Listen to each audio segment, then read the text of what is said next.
வணக்கம் அன்பு நண்பர்களே. தேர்தலுக்கு இன்னும் முழுசா 8 மாதங்களுக்கு மேலவே இருக்கு. ஆனாலும் கூட தமிழ்நாட்டில் அரசியல் ஜுரம் இப்பவே சூடு பிடிக்க ஆரம்பிச்சிருச்சு.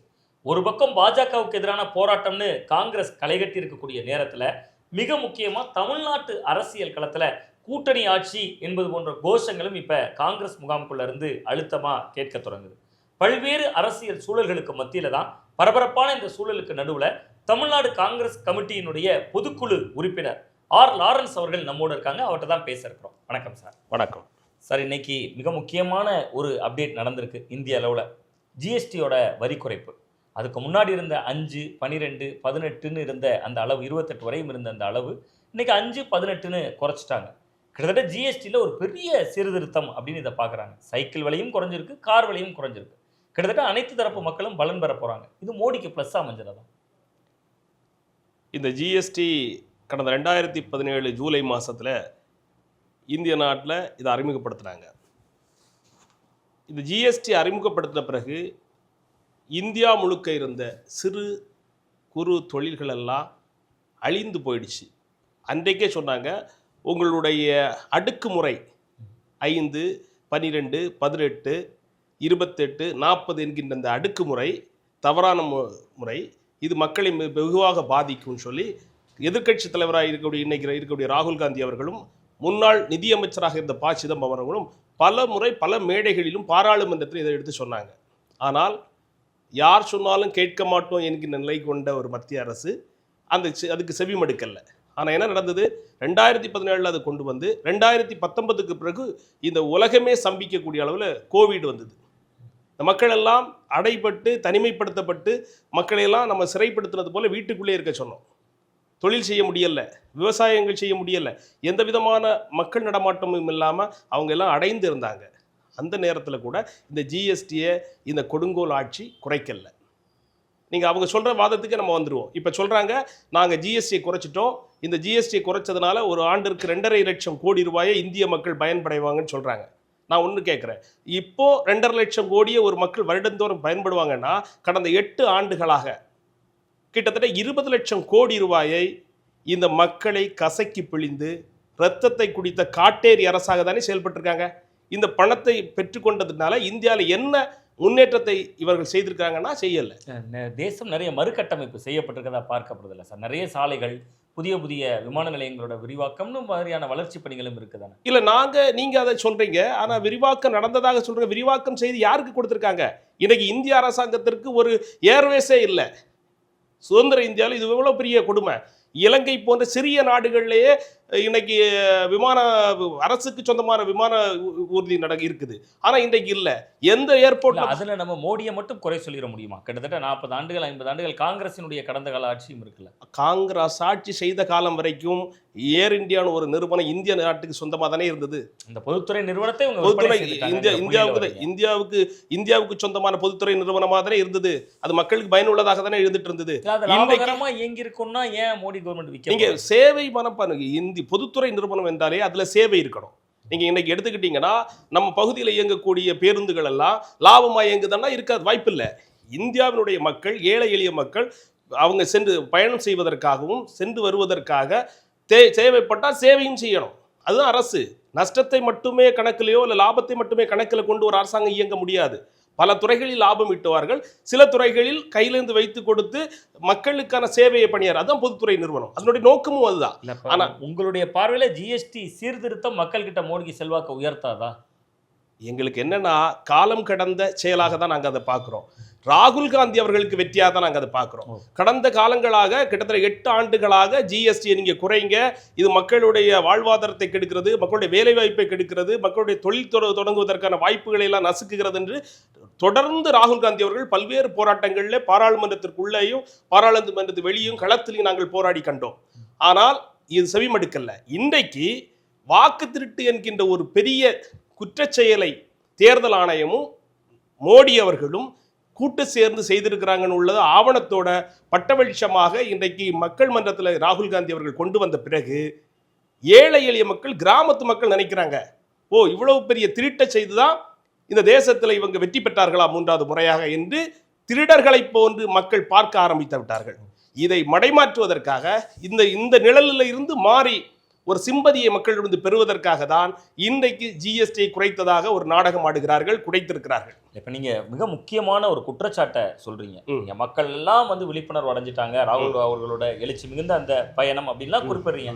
அந்த கட்சியினரா அது உங்களோட நம்பிக்கையா நான் பாக்குறேன், இருக்கட்டும். அதே நேரத்துல இந்த ஜிஎஸ்டி குறைப்பு அப்படிங்கிற விஷயத்துக்கு முன்னாடியே, நீங்க இன்னும் சொல்ல போனா ஓட்டு திருட்டை பத்தி எல்லாம் பேசுறதுக்கு முன்னாடியே இதே கவர்மெண்ட் தானே பட்ஜெட்ல அந்த மிக முக்கியமா வருமான வரியினுடைய வரம்ப 12 லட்சம் வரைக்கும் வருமான வரி இல்லைன்னாக்குனாங்க. அதை எப்படி புரிஞ்சுக்கிறது? உங்களுக்கு தெரியாத ஒன்றுமில்லை, இந்த நாடு எப்படிப்பட்ட கட்டமைப்பை கொண்டிருக்குன்னு. ஏழை எளிய மக்கள் வருமான வரி கட்டுவதற்கான வழியற்றவர்களாக, அன்றாடங்காட்சிகளாக, பசியாற முடியாமல் பட்டினியோடும் வெவ்வேறு சூழ்நிலைகளில் கஷ்டப்பட்டு இருக்காங்க. நடுத்தர மக்கள் வருமான வரி கட்டுகிறவர்களுடைய அளவு என்பது இந்தியாவில் குறைவான அளவு தான். அந்த மக்களுக்கு 12 லட்சம் 10 லட்சம் என்கின்ற அளவில் இவர்கள் குறைவுகளை மேற்படுத்தி இருந்தாலும் அந்த மக்களுக்கான வரி சுமையை எப்படி முதல்ல கொடுத்திருந்தாங்க, அவர்கள் இன்னைக்கு என்ன தொழிலை செய்கிறாங்க. ஜிஎஸ்டி வந்தனால பல்வேறு மக்கள் தொழில்களை இழந்துட்டாங்க. இன்னைக்கு எஸ்எம்இ நீங்க பாத்தீங்கன்னா சிறு குறு தொழில்களை பார்த்தீங்கன்னா கொரோனாக்கு பிறகு தமிழ்நாட்டில் பல்லாயிரம் நிறுவனங்கள் மூடப்பட்டாயிற்று. பலர் இதனால தற்கொலை செய்து கொண்டாங்க. பல மக்கள் இன்றைக்கு வாழ்வாதாரம் இல்லாமல் இடம்பெயர்ந்து, கடன் சுமையினால இடம்பெயர்ந்து வாழ்கிறார்கள். அப்படிப்பட்ட ஒரு நிலையில வருமான வரி வரம்பை நாங்கள் குறைத்திருக்கிறோம் என்பது ஒரு விதமான நாடகம் தானே தவிர அது பலருக்கு பயனடையாது, மிக சிலருக்கு பயனடைக்க கூடும். அவ்வளவுதான். இப்போ நீங்க வாக்கு திருட்ட ரொம்ப குற்றச்சாட்டா தொடர்ந்து சொல்லிட்டு இருக்கீங்க சார். ஆனா பார்த்தா காங்கிரஸ் முன்னாடி வந்து எதிர்க்கட்சி தலைவர் அப்படிங்கக்கூடிய அடையாளத்துக்கு கூட வரல. 14 இருக்கலாம், 19 இருக்கலாம். இப்போ எதிர்க்கட்சி தலைவரா இருக்கார் ராகுல் காந்தி அவர். 99 சீட்டு காங்கிரஸ் மட்டும் ஜெயிச்சிருக்கீங்க. 237 எம்பிக்கள் இந்தியா கூட்டணியில இருந்து ஜெயிச்சிருக்காங்க. அப்புறம் எப்படி வாக்கு திருட்டுக்கிறீங்க? இடிக்கிற மாதிரில இருக்குது. ஆமா, அதாவது நீங்க இந்த சமூக கட்டமைப்பை பார்க்கணும். எங்கெல்லாம் கல்வி அறிவு மேலோங்கி இருக்கோ அந்த மாநிலங்கள்ல எல்லாம் இது போன்ற வாக்கு திருட்டுக்கு அவங்களால முழுமையா செய்ய முடியல. ஆனா செய்யாமல் இல்லை, நீங்க முயற்சித்திருக்காங்க, செய்திருக்கிறாங்க. அப்படிதான் நாங்க பார்க்கிறோம். நீங்க கேரளா, தமிழகம் போன்ற சவுத்தில் இருக்கக்கூடிய தென் மாநிலங்களை பொறுத்த வரைக்கும் இவங்களால அதிகமா அதை சோபிக்க முடியல. நீங்க நார்த் பகுதியை சார்ந்த மாநிலங்கள்ல இவங்களுடைய ஆட்சி நடக்கக்கூடிய மாநிலங்களா இருந்தாலும் சரி, இல்லது கூட்டணி ஆட்சி நடக்கக்கூடிய மாநிலங்களா இருந்தாலும் சரி, இதை செவ்வனே செய்திருக்கிறாங்க. நீங்க பாத்தீங்கன்னா வாக்கு திருட்டுல ஒரு வகையான திருட்டை மட்டும் அவங்க செய்யல, பல்வேறு வகையான திருட்டுகளை செய்திருக்கிறாங்க. மக்களுடைய முகவரியை குறிப்பிடாமல் பல்வேறு நபர்களை வேற்றிடத்தை இந்த இடத்துல குறிப்பிட்டு வைத்து அந்த வாக்கு திருடி இருக்கிறாங்க. அடுத்து அவங்களுடைய தந்தையார் பெயர் இல்லை, அதற்கு ஆங்கில எழுத்துக்களை மாற்றி மாற்றி போட்டிருக்காங்க. இது மட்டும் இல்லாம பலர் காங்கிரஸுக்கு வாக்களிக்கக்கூடிய அல்லது இந்தியா கூட்டணிக்கு வாக்களிக்கக்கூடிய நபர்கள் என்று அவங்களால ஒரு வகையில் அவங்களோட ஆய்வு செய்து கண்டுபிடித்தவங்களை எல்லாம் அந்த நபர்களை வாக்காளர் பட்டியலிருந்து நீக்கி இருக்கிறாங்க. அது நீக்கிறது யாருன்னு பார்த்தா அவங்களுடைய விருப்பத்துக்கு, இது ஜனநாயக உரிமை. அந்த உரிமையை வேறொருவருடைய மொபைல்ல இருந்து ஓடிபி எடுத்து அவருக்கு தெரியாமலே, வாக்காளருக்கு தெரியாமலே தன்னுடைய வாக்குகளை நீக்கி இருப்பது என்பது மிகப்பெரிய மோசடி. இது மட்டுமல்ல, பல்வேறு கேட்கறது நீங்க இப்படி குற்றச்சாட்டு வைக்கிறீங்க. 99 சீட்டு எப்படி ஜெயிச்சீங்க காங்கிரஸ்? அதுதான் இப்ப என்னன்னா, அரசாங்கம் நினைக்குது நாங்கள் ராமர் கோயிலை கட்டிவிட்டோம், அதனால அயோத்தியில நாங்கள் கண்டிப்பாக வெற்றி பெற்றுவோம். ஆனா மக்கள் மனநிலை அதல்ல. அரசாங்கம் நினைக்குது, ஆட்சியாளர்கள் நினைக்கிறாங்க ராமர் கோயிலை கட்டிவிட்டால் நாம் ஆட்சிக்கு வந்து விடுவோம் என்று. ஆனா மக்கள் வறுமை போக வேண்டும், வாழ்க்கையில் உயர வேண்டும், கல்வி பெற வேண்டும் என்றுதான் அதிகமாக நினைத்திருக்கிறார்கள். ஆனா அவங்க நினைச்சாங்க நாம ராமர் கோயில் கட்டணும், அயோத்தியில ஜெயிச்சிருவோம்னு நினைச்சாங்க. ஆனா மக்கள் அதுக்கு செவிசாய்க்கல. அந்த தொகுதியில அவங்க 55,000 வாக்கு, அந்த தொகுதியில வாக்கு திருடலையா அவங்க? அந்த தொகுதியில அவங்க திருட தேவையில்லைன்னு நினைச்சாங்க. அவங்க என்ன நினைச்சாங்கன்னா, இந்த தொகுதியில நம்ம ஈஸியா வெற்றி பெற்றுருவோம், அதனால நம்ம இங்க திருட வேண்டிய தேவையில்லை, நம்ம ராமர் கோயில தான் கட்டியாச்சு, இந்த மக்கள் நமக்கு அதனால நமக்கு வாக்களிப்பாங்கன்னு நினைச்சாங்க. ஆனா அதுக்கு வாய்ப்பு ரொம்ப முக்கியமான ஒரு புள்ளியை தொடறீங்க. அவங்க தொகுதிகளை தேர்ந்தெடுத்து எங்கெல்லாம் தான் ஜெயிப்போமோ அந்த இடத்துல எல்லாம் திருடலங்கிறீங்க. திருட அவங்க முயற்சிக்கல. ஓகே ஓகே ஓகே, இது ரொம்ப நுட்பமான ஒரு புள்ளியா. அவங்க திருட முயற்சிக்கல. அப்ப அவங்க ஏறக்குறைய அப்படி ஒரு பட்டியல் தயார் செய்துதான் இது தயார் செய்திருக்கிறாங்க. திட்டமிட்ட செயல் தான். இதற்கு முன்னாகவே இப்ப நீங்க பாத்தீங்கன்னா இன்னும் நிறைய சந்தேகங்கள் எழும்புது. 2023 கடைசியில குளிர்கால கூட்டத்தொடர், நான் சொல்வது சரியா இருந்தா 2023 அல்லது 24 காலகட்டத்தில் குளிர்கால கூட்டத்தொடர்ல கிட்டத்தட்ட 141 பாராளுமன்ற உறுப்பினர்களை சஸ்பெண்ட் செய்துட்டு அன்னைக்கு தான் கொண்டு வர்றாங்க ஓட்டு தேர்தல் ஆணையரை எப்படி நியமிப்பது என்கின்ற அந்த விதிமுறையில மாற்றம் செய்யறாங்க. 23ல கொண்டு வருகிறாங்க. அந்த 23ல அந்த குளிர்கால கூட்டத்தொடர்ல என்ன கொண்டு வராங்க, முதல்ல பிரதம அமைச்சர் இருப்பார், அதுக்கு பிறகு ஒரு உச்ச நீதிமன்றத்துடைய நீதிபதி இருப்பார், எதிர்கட்சி தலைவர். இதுதான் நடைமுறை. அந்த நடைமுறையை மாற்றி இன்றைக்கு பிரதம அமைச்சர் இருப்பார், அவருடைய அமைச்சரவையில் இருக்கிற ஒரு பிரதான அமைச்சர் இருப்பார், அப்புறமா எதிர்க்கட்சி தலைவர் இருப்பார். இப்ப நமக்கு பட்டபட்சமா தெரியுது, மூன்றில் பெரும்பான்மை என்பது 2 தான். அந்த 2 அவர்களாகவே இருந்து விட்டா எப்படி ஒரு நியாயமான ஒரு தேர்தல் அதிகாரியை தேர்வு செய்ய முடியும்? தேர்வு செய்ய முடியாது. அதை தாண்டி இன்னும் ஒரு சட்டத்தை கூட கொண்டு வராங்க. இந்த தேர்தல் அதிகாரி மீது நீதிமன்றமே வழக்கு தொடர முடியாது.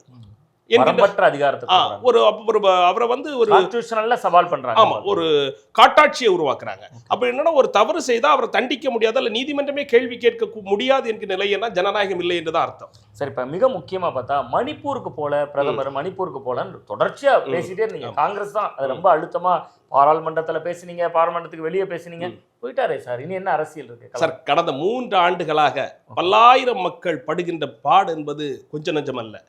ஏன்னா இவங்களுடைய திட்டம் அது. மணிப்பூர் மக்களை பிரித்தாண்டு ஒரு சாரார் மக்களை கொன்று குவிக்க வேண்டும் என்பது அவங்களுடைய திட்டம்.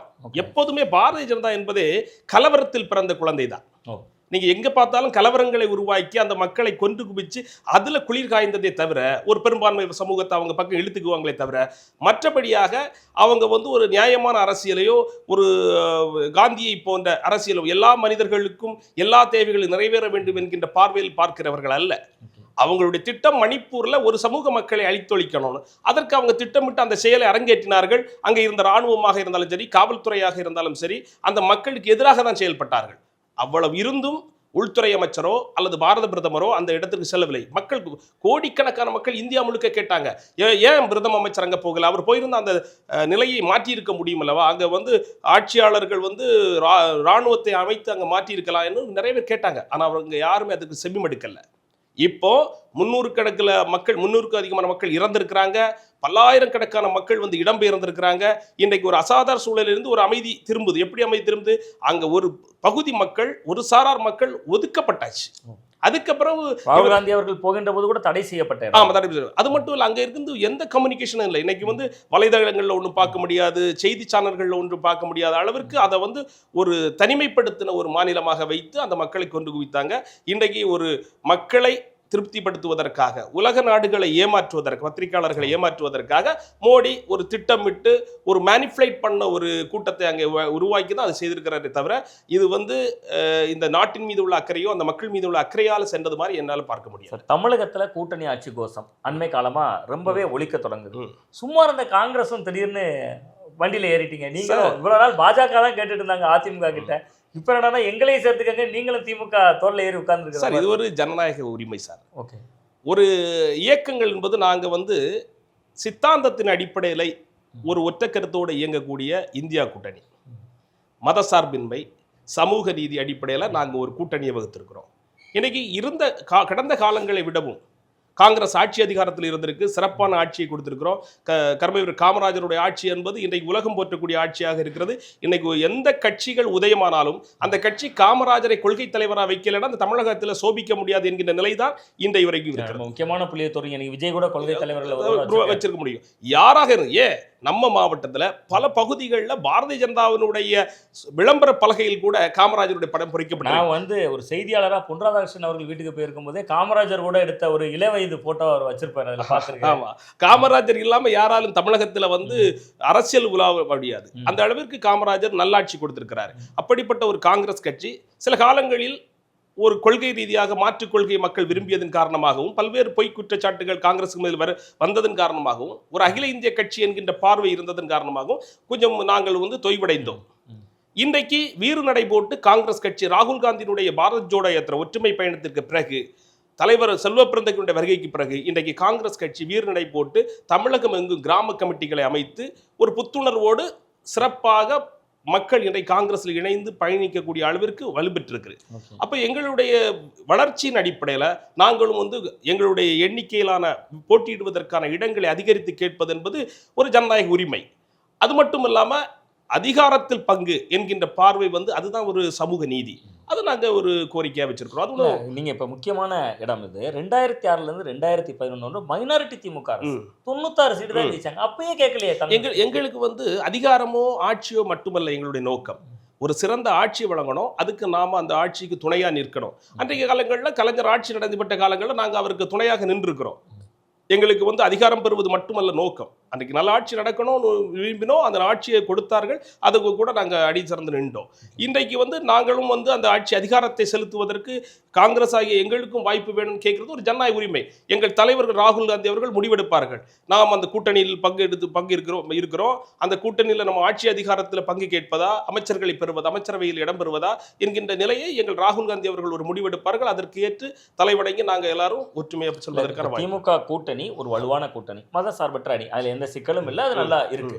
இப்ப புதுசா அந்த கூட்டணிக்குள்ள வர்றதுக்கு தேமுதிக பேசிட்டு இருக்காங்க, பாட்டாளி மக்கள் கட்சியில ராமதாஸ் அவர்களுடைய அணி பேசிட்டு இருக்காங்க. அப்படி யாராவது 1-2 பேர் உள்ள வந்துட்டா, இப்ப மக்கள் நீதி மையம் எம்பி சீட்டு கொடுத்தாங்க, ராஜ்யசபா சீட்டு கொடுத்தாங்க, அந்த கட்சிக்கு 1 சீட்டோ 2 சீட்டோ கொடுத்தா கூட திமுக ஏற்கனவே கொடுத்த எண்ணிக்கையில குறைக்க தானே வாய்ப்பு இருக்கு. நீங்க கூட கேட்கறீங்களா இந்த இல்ல? அதாவது நீங்க வந்து இன்றைய தமிழக முதல்வர், தமிழகத்தில் இந்தியா கூட்டணியுடைய தலைவர், நீங்க கூட்டணி கட்சிகளை எப்படி நடத்தி வருகிறார் என்று பார்த்தால் ஒரு தாய் உள்ளத்தோடு நடத்துவதாக தான் நான் பார்க்கிறேன். ஓகே, அப்புறம் இதுல ஒரு முரண். அந்த நெல்லை கிழக்கு மாவட்ட தலைவர் உங்க ஜெயக்குமார் தனசிங் உயிரிழந்து 500 நாள் ஆச்சு, குற்றவாளிகளையே கண்டுபிடிக்கல. இல்ல, அது இன்றைக்கும் விசாரணையில தானே இருக்குது. எங்க வந்து எங்கேயோ விசாரணை தொய்வடைஞ்சிட்டானா அப்படி நடக்கல. என்னை பொறுத்த வரைக்கும் தகுதியான காவல்துறையில வந்து விசாரணை முடுக்கி விடப்பட்டிருக்கதான் நான் பாக்குறேன். அதனால எனக்கு அதுல ஒரு வேற்று சிந்தனை இல்லை. தாய் உள்ளத்தோடு கூட்டணி கட்சிகளை அவர் பாவிக்கிறார். அதனால எனக்கு என்னன்னா, ஒருவேளை தன்னிடம் இருக்கக்கூடிய சீட்டுகள்ல 5 குறைத்து கூட எங்களுக்கு தர வாய்ப்பு இருக்கிறது நம்பிக்கை எங்களுடைய. அவர் 200 சீட்டு ஜெயிக்கணுங்கிறாரு. ஒருவேளை 200 சீட்டு ஏன் சொல்றேன், 200 சீட்டு 2011ல உங்களுக்கு 63 சீட்டு கொடுத்தாரு, 5 சீட்டு தான் ஜெயிச்சீங்க, அதுல 3 கன்னியாகுமரி. கடந்த தேர்தலில் 25 சீட்டு கொடுத்தாங்க, நாங்க 18 சீட்டை வெற்றி பெற்றோமே. திராவிட முன்னேற்ற கழகத்தை விட அதிகமான ரேஷியோல நாங்க ஜெயிச்சோம் இல்லையா கடந்த தேர்தல்ல. அதனால தேர்தலுக்கு தேர்தல் மாறுபாடுகள் ஏற்படும். அது வேற, நாங்க இப்ப நல்ல வளமா இருக்கிறோம், பலமா இருக்கிறோம். வளர்ந்துட்டோம் எந்த அடிப்படையில நிறுவுறீங்க சார்? நான் என்ன கேட்கிறேன், கள்ளக்குறிச்சியில கள்ளச்சாராயம் மரணம், காங்கிரஸ் எத்தனை வீரியமிக்க போராட்டங்களை நடத்துச்சு, தமிழகம் முழுவதும் மாதந்தோறும் மின் கட்டணம்னு சொன்னதை எதிர்த்து விசிகா கூட குரல் கொடுத்தாங்க, கள்ளக்குறிச்சி மரணத்துக்கு விசிகா கூட போராடினாங்க. கம்யூனிஸ்ட் கட்சிகள் எங்களால போராட்டம் நடத்த முடியலன்னு சிபிஎம் கட்சியினுடைய மாநில செயலாளரே பேசுறாங்க. காங்கிரஸ் எதுவுமே பேச மாட்டேங்குது. நாங்க நிறைய போராட்டங்கள் நடத்திருக்கோம். நீங்க வந்து ஒருவேளை பத்திரிகை வெளிச்சம் எங்களுக்கு குறைவாக இருப்பதாக நான் பார்க்கிறேன். எங்களுடைய போராட்டங்கள் கிராமங்கள்ல பல்வேறு எல்லா கோரிக்கை, நீங்க கள்ளக்குறிச்சி போராட்டத்துக்கு நாங்க எதிர்ப்பு தெரிவிச்சோம், நாங்க எங்கேயுமே அதை ஆதரிக்கல. கள்ளக்குறிச்சி போராட்டம் வந்து முறையாக நடவடிக்கை எடுக்கப்பட்டதன் பேர்ல தான் நாங்க அதை ஆதரிச்சுக்கிறோமே தவிர. லாக்அப் டெத் விவகாரம் ஒரு உதாரணம் கேட்கிறேன் சார். லாக்அப் டெத் மரணம் 24 பேர் இறந்திருக்காங்கிறாங்க, விசிகா போராடினாங்க, கம்யூனிஸ்ட் கட்சிகள் கண்டனம் தெரிவிச்சாங்க. காங்கிரஸ் வந்து இந்த மாதிரியான நேரத்துல கூட்டணிக்காக அமைதியா இருக்கிறதே கட்சியை பலவீனம். இல்ல, லாக்அப் டெத் மரணங்களை கண்டிப்பா தவிர்க்கணும், அது நடைமுறை நடக்க கூடாதுன்னு செல்வ பெருந்தவர்கள் பத்திரிகையாளர்கள் செய்தி கொடுத்ததாக நான் பார்த்தேன். எங்களுக்கு நாங்க எல்லாத்துலயும் நாங்க வந்து போராட்டங்கள் முன்னெடுப்பதும் அரசுக்கு எல்லாம் நாங்க இப்ப பாத்தீங்கன்னா மதுக்கடைகளுக்கு எதிராக போராட்டம் நடத்துறோம். நான் இன்றைக்கும் கையெழுத்து இயக்கம் நடத்திட்டு இருக்கிறோம். நாங்க அதுல எல்லாம் நாங்க அப்படி கூட்டணி ஆட்சியில் இருப்பதனால மக்களுக்கு எதிரான செயல்களை எல்லாம் நாங்க அமைதி காக்க உள்ள சூழல் நாங்க கிடையாது. சமரசம் இல்ல. நாங்க மக்கள் பிரச்சனை எங்க இருக்கும். ஆனா ஈரோடு கிழக்கு தொகுதியை விட்டு கொடுத்துட்டீங்களே, கூடுதல் தொகுதி. அதான் நீங்க திராவிட முன்னேற்ற கழகம், அதுதான் அந்த நம்பிக்கை தான். நாங்க வந்து ஈரோடு கேட்கும் போது கொடுத்தோம், அதே மாதிரி நாங்க கேட்கும் போது அவர்கள் தருவார்கள் என்ற நம்பிக்கை எங்களுக்கு அதிகமாக. நீங்க கொடுக்கிற இடத்துல இருக்கிறீங்க, அவங்க கொடுக்கிற இடத்துல இருக்காங்க, கண்டிப்பா கொடுப்பாங்க, நம்பிக்கை இருக்கு. அது எங்கள் தலைவர் ராகுல் காந்தி கேட்டு வாங்கி பெற்றுக் கொள்வார். ஓகே சார், இப்ப மிக முக்கியமான சில விஷயங்களுக்குள்ள நம்ம தமிழ்நாட்டுல காங்கிரஸ் எதை முன்னிலைப்படுத்தி தேர்தல் பிரச்சாரம்னு ஒரு வடிவம் இருக்கும். திமுக செய்த சாதனைகளை சொல்லி கேட்பாங்க, அண்ணா திமுக இவர்கள் செய்யலன்னு கேட்பாங்க. காங்கிரஸ் எதை நம்பி இந்த களத்துல நிக்க போகுது? அதாவது காங்கிரஸ் வந்து சமூக நீதியை மக்களுக்கு வழங்கும்னு கேட்கும். ஓகே, இந்த மக்களுக்கு மத்தியிலே காங்கிரஸ் ஆட்சி அதிகாரத்திற்கு வந்தால் இந்த மக்களுக்கு தேவையான அனைத்து அடிப்படை தேவைகளையும் உரிமைகளையும் பெற்றுத்தருவோம் என்பதில் உறுதியாக. அதுக்கு பல உதாரணங்கள் இருக்குது. நீங்கள் வந்து மன்மோகன் சிங் ஆட்சி காலத்தில் தகவல் அறிவு உரிமை சட்டத்தை தந்தோம். அந்த தகவல் அறிவு உரிமை சட்டத்தை தந்ததுனால தான் இன்றைக்கு அதிகார தரப்பில் இருக்கக்கூடிய தவறுகளை எளிய மக்களும் கொண்டு வர முடியக்கூடிய அளவிற்கு நாங்கள் அதை கொண்டு வந்திருக்கிறோம். அது உணவு பாதுகாப்பு சட்டம் தந்தோம், கல்வி உரிமை சட்டம் தந்தோம், கல்வி கடன், இப்படி எண்ணற்ற மக்களுக்கான 100 நாள் வேலைவாய்ப்பு திட்டம், ஒரு மகத்தான திட்டம். 3 வேளை பசியில வந்து ஒரு வேளை சாப்பாடு கூட இல்லாத மக்களை கண்டுணர்ந்த சோனியா காந்தி அவர்களுடைய சிந்தனையில் துதித்தது தான் 100 நாள் வேலைவாய்ப்பு திட்டம். இன்றைக்கு அதை மத்திய அரசு வஞ்சனை பண்ணி 60,000 கோடியை குறைச்சிட்டாங்க. அதுக்கு ஒதுக்கி ஒரு பக்கம் மத்திய அரசு அதை குறைச்சிட்டாங்க, ஏத்துக்கிறேன், உண்மைதான். திமுக தேர்தல் அறிக்கையில 150 நாளா தமிழ்நாட்டில் மாத்தோம்னாங்க, அதையும் செய்யல. இல்ல, காங்கிரஸ் அதை சொல்லுது, இதை சொல்லல. இல்ல, உங்களுக்கு திராவிட முன்னேற்ற கழகம் ஒரு முயற்சி எடுக்குது. இது வந்து ஒரு கூட்டாட்சி தத்துவத்தின் அடிப்படையில் இயங்கக்கூடிய ஒரு ஸ்ட்ரக்சர் தான் இந்தியாவினுடைய அரசாங்கம்.